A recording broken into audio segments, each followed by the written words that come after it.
Honestly, the absolute coolest thing about the Jimny is that it wasn't even supposed to be a Suzuki. The story actually kicks off with this tiny, struggling underdog called the Hope Motor Company. Back in the late 60s, they were famous for the Hope Star, which was this little three-wheeled utility thing. It was big after the war, but as Japan's economy started booming, nobody wanted three-wheelers anymore. So, in a total Hail Mary to keep the lights on, they pivoted to a wild new idea. A tiny, rugged 4x4 that could handle Japan's tight mountain roads, but was still small enough to fit into the cheap K-car tax bracket. That pivot gave us the Hope Star ON360 in 1967. But here's the kicker. They were awful at actually selling cars. They had this brilliant concept, but zero money and no way to distribute it. That is where Osamu Suzuki walks into the frame in 1968 and bought the manufacturing rights for it for what would be like 40 grand today.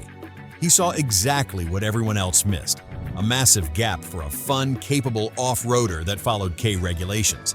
Suzuki swapped in their own air-cooled FB engine, redid the body, beefed up the chassis, and boom!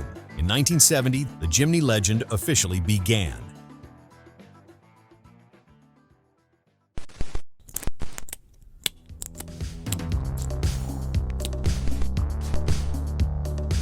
Let's start with the first generation, or the LJ series, which stands for Light Jeep, by the way.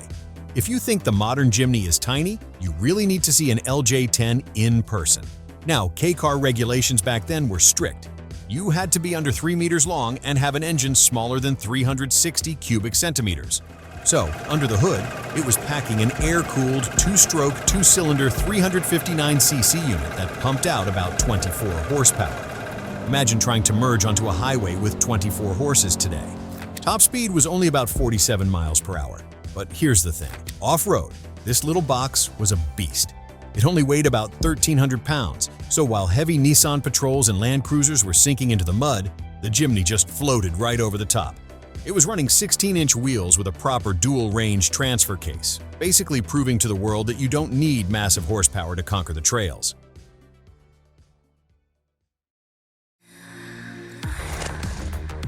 By 1972, Suzuki gave it a facelift with the LJ20.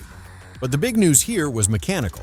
The old air-cooled engine was overheating when people were crawling off-road, so they swapped it for the L50, a water-cooled version of that two-stroke twin.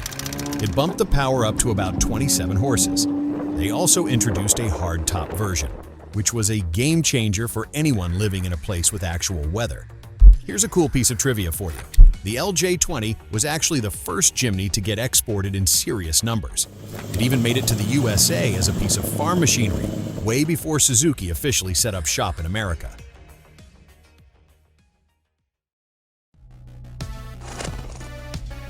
By the mid-70s, though, emissions rules were tightening up, and the export market wanted more juice. So in 1976, we got the LJ50, or the SJ10 if you were in Japan. They dropped in a new 539 cubic centimeter two-stroke three-cylinder engine. If you've ever heard one of these running, you know exactly what I'm talking about. It sounds like a swarm of angry bees, a totally distinct buzz that enthusiasts absolutely love. Also, since export markets didn't care about the K-car length rules, they moved the spare tire to the back door, giving us the fourth seat back.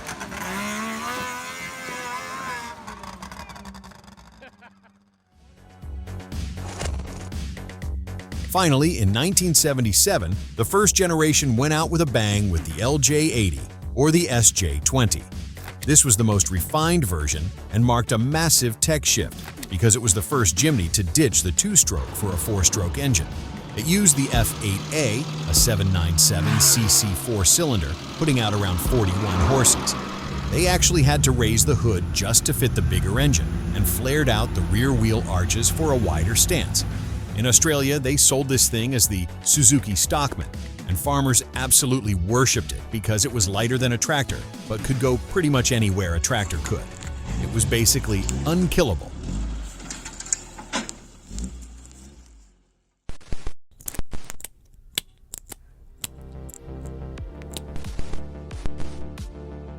If the first generation started the fire, the second generation absolutely conquered the world.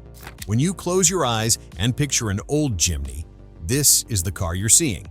Depending on where you grew up, you might know it as the Samurai here in the States, the Sierra in Australia, the Katana in Indonesia, or the Caribbean in Thailand. When it launched back in '81, it was a massive leap forward.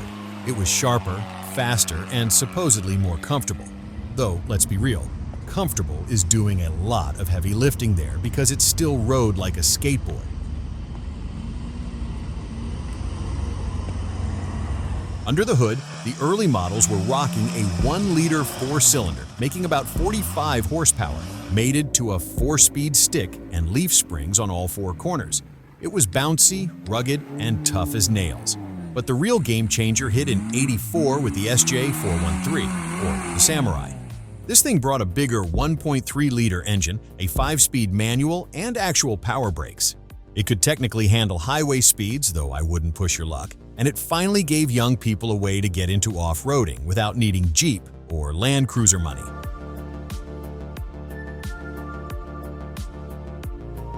But look, we can't talk about this generation without addressing the massive elephant in the room. The Consumer Reports scandal of 1988. It's infamous. Basically, the Samurai passed the standard tests just fine, but the staff claimed they saw a rollover during a non-standard drive. To replicate it, they altered the course and the driver inputs specifically to make the car unstable. Once they got it to lift 2 wheels under those extreme conditions, they slapped it with a not acceptable rating, claiming it rolls over easily in turns. The fallout was absolutely brutal.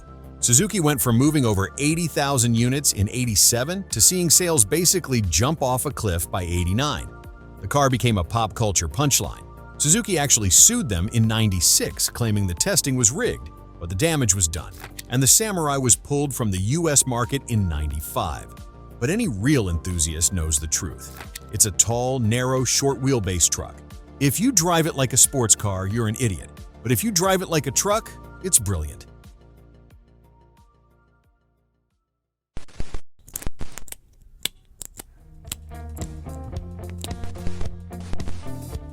So, let's talk about 1998, because that's when Suzuki decided it was finally time to drag the Jimny into the modern era. It went from that sharp, boxy look we all knew to this curvy, bio-design aesthetic that was everywhere in the late '90s. But don't let the cute looks fool you for a second. Underneath, it was still rocking a proper ladder frame chassis and solid axles. The biggest game changer, though, was the suspension. They finally ditched the leaf springs and committed to a 3-link rigid axle setup with coil springs all around. Trust me, it didn't just save your back, it offered way better axle articulation off-road, keeping your wheels on the ground longer while actually being comfortable enough to drive to work.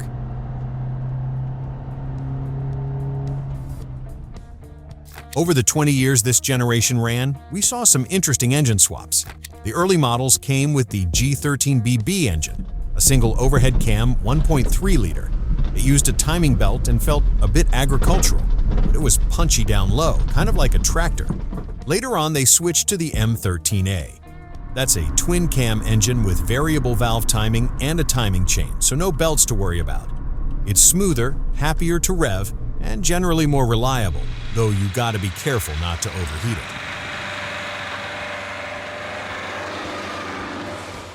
Now we have to talk about the 4-wheel drive system, because this is its Achilles heel. They introduced a push-button system where vacuum pressure locks the front hubs. Sounds fancy, right? No more getting out in the mud to lock hubs manually. But here's the problem. Those vacuum lines rust and crack, the seals fail, and suddenly you're staring at a steep hill stuck in 2-wheel drive. It's super common, which is why so many owners rip that system out and retrofit manual locking hubs for bulletproof reliability.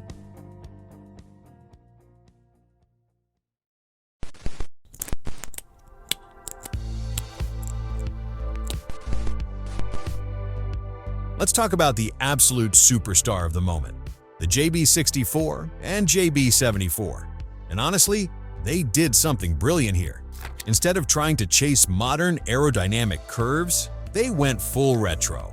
It actually won the World Urban Car Award in 2019, which is kind of funny to me because, let's be real, It's terrible at being a normal city car. It's bouncy and slow, but it is fantastic at being a Jimny. First, you have the JB64, which is the K-car version sold only in Japan. It lacks those wide fender flares and has slimmer bumpers to stay under 1.48 meters wide. It runs a tiny 660cc turbocharged 3-cylinder engine, making just 64 horses. Then you have the JB74, known as the Jimny Sierra. This is the global model we all know. It runs the K15B, a 1.5-liter 4-cylinder petrol engine. We are looking at 101 horsepower and 95 pound-feet of torque. Is it fast? Absolutely not. You're looking at 12 to 14 seconds to get to 60 miles per hour. But for a car that weighs around 2,400 pounds, it feels peppy enough. Plus, it's a simple, naturally aspirated engine, and it's built purely for reliability.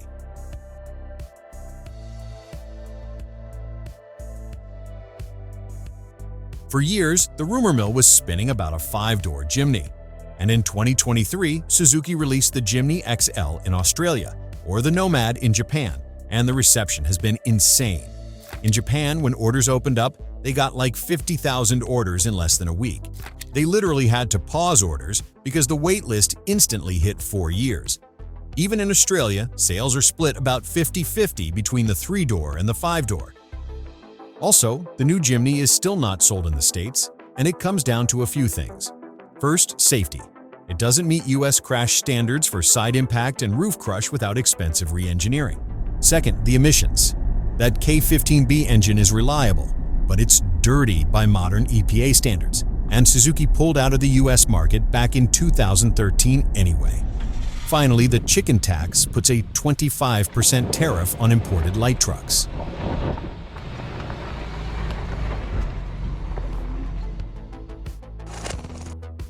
So, look, that is pretty much the wild story behind the Jimny. It's actually kind of insane when you think about it.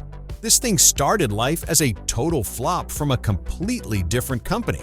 And then it somehow managed to survive a massive scandal in the 80s that honestly would have buried a weaker brand, only to come back around and reinvent itself as this massive retro icon we all love today.